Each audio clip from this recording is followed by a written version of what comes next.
breath, consciousness, and collective healing, exploring pranayama, yoga, and higher states of awareness. Most people in Western culture think of yoga as stretching, fitness classes, or flexibility training. While physical postures can absolutely improve health, traditional yoga was designed to accomplish something much deeper. It was intended to help human beings evolve consciousness.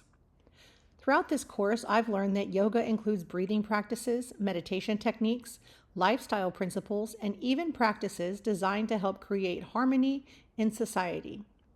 Today, I'll discuss the connection between Vedic knowledge and human physiology, the development of higher states of consciousness, and the fascinating ideas that group meditation may positively influence society as a whole. What I found most interesting is how these ancient teachings continue to align with modern discussions about nervous system regulation, stress reduction, and our human potential.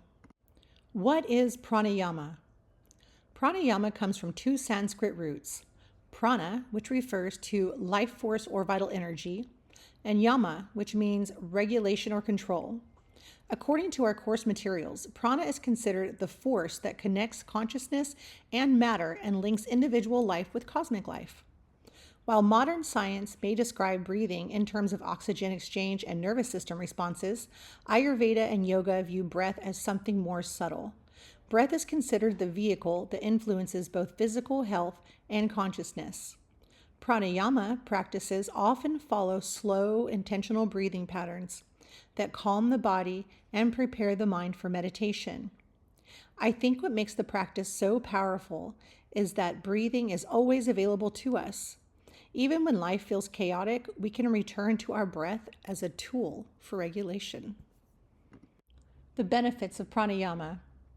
The course materials explain that pranayama increases oxygen circulation, improves breathing efficiency, supports vitality, and prepares the body for meditation. The research slides also listed improvements in respiratory health, cardiovascular health, stress reduction, and emotional well-being. What made this especially meaningful for me is that I have seen these effects firsthand. I own a wellness business that offers sound healing sessions, and I've started guiding my clients through Sukh Pranayama before the sessions begin. Many people arrive stressed, emotionally overwhelmed, or mentally scattered, and within just a few minutes of intentional breathing, I often see visible shifts in their posture, facial tension, and emotional state. Personally, I've used breathwork during stressful seasons of my life, particularly while managing health challenges and recovery from my knee injury. It reminds me that healing doesn't always require something complicated. Sometimes regulation begins with a single breath. Veda and human physiology. One of the most fascinating concepts from this course was Maharishi's idea that human physiology reflects Vedic literature. This means that the intelligence that organizes the universe is also present within the human body. The Veda describes natural laws that govern creation, and Maharishi suggested that these same laws are expressed in our nervous system, our organs, and our overall physiology. This creates a very different way of viewing health. Instead of seeing the body as a separate machine or mechanical parts, it views the body as an intelligent system connected to universal intelligence. This concept resonates with me because of my professional work, but also explores the relationship between sound, energy, physiology, and healing.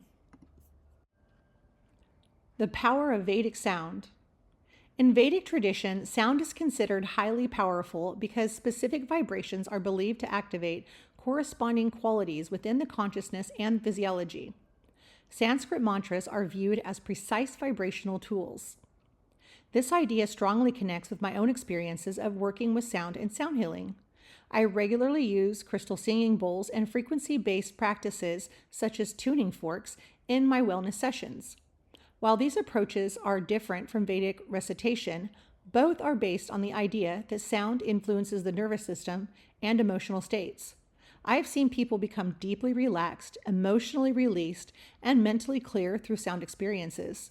This has made me much more open to the idea that vibration may play a larger role in healing than many people realize. The goal of yoga, higher states of consciousness.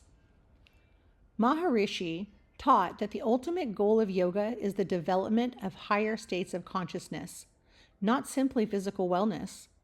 First, we experience ordinary waking, dreaming, and sleeping states. Through transcendental meditation, individuals may begin to experience transcendental consciousness, which is a state of pure awareness beyond thought.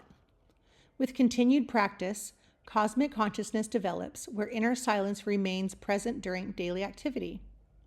God consciousness involves heightened appreciation of subtle beauty and a deeper perception of life. And finally, unity consciousness is described as experiencing oneness with all existence.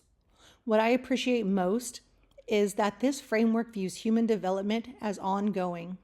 It suggests that we are capable of much more peace, awareness, and expanded perception than we often realize. The unifying power of group meditation. Can meditation really create social change? One of the most controversial but intriguing topics in this course was the Maharishi Effect. This theory proposes that when enough people meditate together, measurable improvements may occur in society. Maharishi predicted that when 1% of a population practiced TM, or when the square root of 1% practiced the TM City program, societal stress could decrease. The theory suggests that increased coherence in individual consciousness may create greater coherence in the collective consciousness. While this concept may sound abstract, it raises an important question. If stress can spread socially, couldn't coherence spread socially as well? The Maharishi Effect, Research in Action. One study from our course materials examined group meditation during the Lebanon conflict. Researchers measured changes in war intensity while groups practiced TM and the TM City program. According to the presentation materials, larger meditation groups were associated with reduced war intensity, fewer war deaths, lower crime rates, and improved quality of life indicators. Even if someone remains skeptical, and healthy skepticism is important, it is still fascinating that researchers attempted to measure the broader societal effects of meditation.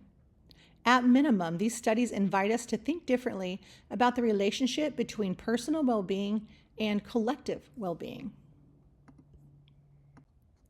So there are a few questions about transcendental meditation.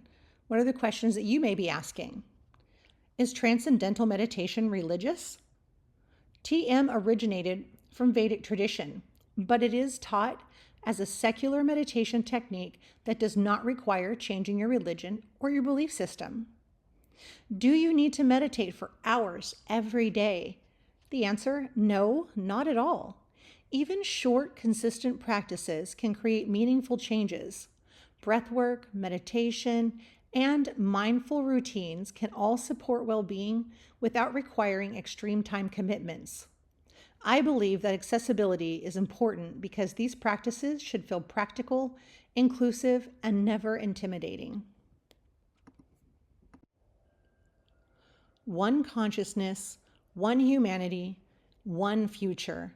Healing ourselves is healing society. This course has expanded my understanding of health in a profound way. I came into this program already working in wellness, but these teachings have helped me connect ancient wisdom to modern health challenges such as chronic stress, nervous system dysregulation, and emotional burnout. I now see healing as occurring on multiple levels: physical, emotional, energetic, and even collective. Whether through pranayama, meditation, yoga, or even sound practices, I believe that all of these tools can help people reconnect with themselves in a world that often keeps them overstimulated and disconnected. If inner peace can become more common, perhaps collective peace becomes more possible too. In the field of consciousness, knowledge is not just power. It is responsibility, compassion, and service to all. A quote from Maharishi Mahesh Yogi. Thank you so much for watching my presentation. Jai Gurudev.